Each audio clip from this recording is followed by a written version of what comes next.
My husband and I met at university. I was finishing my second year, he was finishing his fourth. The thing is that my family is quite conservative by modern standards. I didn't go to discos and I didn't wear miniskirts. Naturally, I had my first intimacy only after marriage. I told Kyle right away that I would only go to bed with him as his wife. He agreed and seemed even flattered that he was the first and only man in my life. It was just a pity that his family was not a man of morals. My mother-in-law gave birth to Kyle while she was in high school. His older brother had already lost count of how many children he had, official and unofficial. But it seemed to me that everything was going to be fine in my family and my husband's. I knew Kyle's family didn't like me, so I didn't force my companionship on them. We went to visit our parents separately. Maybe that was my biggest mistake, because my mother-in-law was great at brainwashing Kyle in private. The idyll in my husband and I ended after my son was born. Both my husband and I have blonde hair and brown eyes with a green twist, but the baby was born dark-haired and blue-eyed.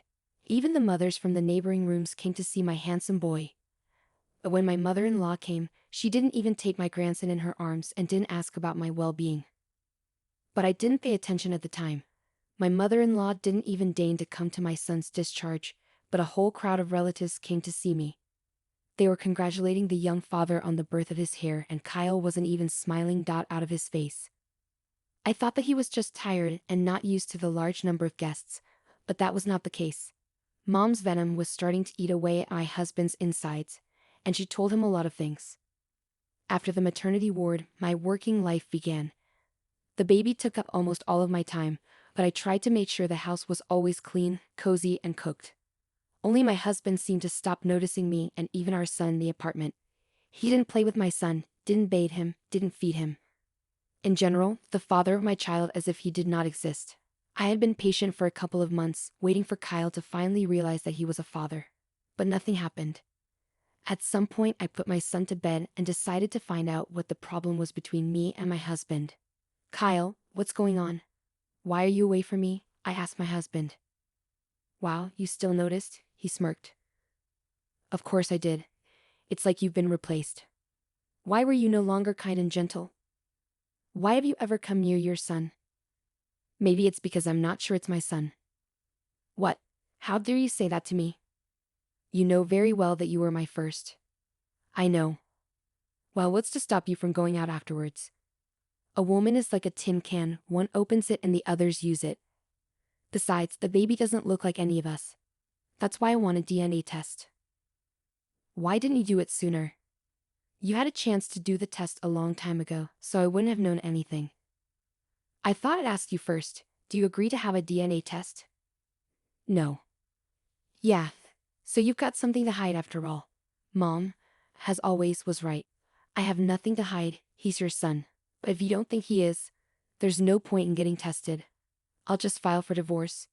You can continue to listen to your mother, she's the one who holds high moral principles." "Oh, don't scare me, much less insult my mother. Anyway, I'm tired of talking to you. I have some business to attend to. In the meantime, think about the DNA test. Until I see the results, I can't live with you in peace." Kyle turned and left, and I frantically grabbed the phone and called my dad. Without thinking for a long time, he came to my house with my mother. We packed our bags, took my son, and left. A couple of hours later, Kyle called me. "What were you thinking? Why are you packing?" "I told you I was filing for divorce," I calmly told my husband. "Do you want me to pay alimony for someone else's child?" "Well, no. Now you have to prove in court that he is my son. I'm gonna make you do forensics." "I'm not going to prove anything. The son is mine now. You and I are getting a divorce, and I hope we never see each other again. You're not the kind of father my child needs." I hung up the phone and almost fainted from helplessness. My daddy came up to me and hugged me and said, "It's gonna be okay. Just take a week to see if you're ready to go. Your mom and I will always be there for you. If you leave, leave. If you decide to go back to him, just for life." My father was always wise, but I've already made up my mind. I'm not going back to Kyle. I'd rather be a single mom. I hope you enjoyed our stories, and maybe we even earned your generous likes. Maybe you could subscribe. Thanks.